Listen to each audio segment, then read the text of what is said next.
Les pastéis de nata. Plat portugais dans les desserts, cuisine famille. Pour les ingrédients, pour la pâte feuilletée, vous aurez besoin pour 12 pastéis de 150 g de farine, 70 g d'eau, 95 g de margarine pour cuisson. N'oubliez pas de cliquer sur la louche pour vous abonner, juste en bas à droite. Un véritable jeu d'enfant, vous n'avez qu'à mélanger la farine et l'eau. Faites un bon mélange. Une fois que le mélange commence à être homogène, vous pouvez mettre les mains dedans. Une fois la pâte réalisée, filmez-la au contact et laissez-la 1 heure au frais, minimum. Une fois ce délai passé, fleurez votre plan de travail, c'est-à-dire mettez de la farine, étalez votre pâte pour qu'elle fasse 17 cm par 34.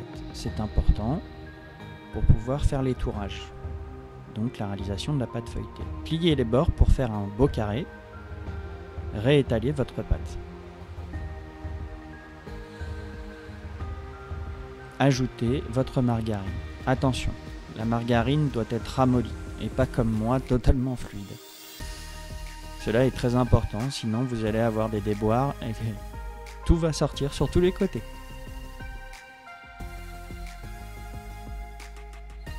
Ensuite, tournez la pâte d'un quart de tour et de nouveau l'étaler. Procédez ainsi 3 fois. Dans la description, vous aurez une description plus complète.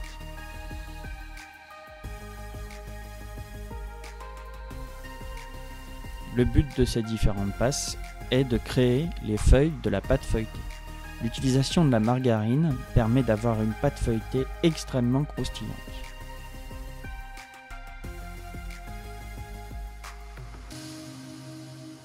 Étalez une dernière fois votre pâte pour faire vos derniers plis, remettre au réfrigérateur, filmer au contact.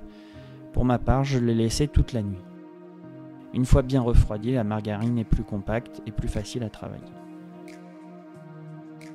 Étalez à nouveau votre pâte afin de pouvoir faire vos disques à l'emporte-pièce. Petite astuce, j'ai mis mes moules sur le côté pour savoir quelle distance de pâte j'avais besoin en longueur et en largeur. Dans vos moules à pastéis que je vous ai recommandé, vous pouvez former vos disques. Une fois formés, installez-les dans le moule. Vous n'avez plus qu'à bien les disposer à l'intérieur.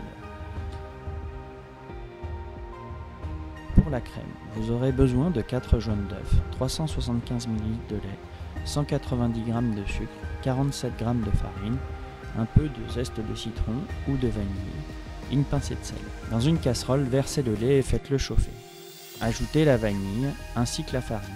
Si comme moi vous l'avez faite comme un bourrin, passez au chinois la farine afin de ne plus avoir de grumeaux. Ajoutez la pincée de sel, ne pas cesser de remuer. Il est très important de remuer puisque sinon avec le lait cela va coller à la casserole. Une fois que la pâte commence à épaissir et faire une masse, retirez-la du feu, laissez-la refroidir un peu. Une fois refroidi, ajoutez les 4 jaunes d'œufs. Quand vous ajoutez les 4 jaunes d'œufs, il faut bien battre et laisser refroidir. Sinon, les œufs vont cuire. Une fois que vous avez bien mélangé, prenez avec une louche et versez dans vos moules recouverts de la pâte. Laissez 20 minutes à 270 degrés. Une fois que vous sortez du four, laissez refroidir maximum 2 minutes, ôtez les moules immédiatement. Sinon, votre pâte va continuer à cuire.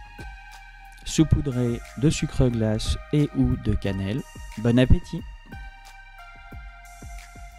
N'oubliez pas de cliquer sur la louche pour vous abonner, juste en bas à droite.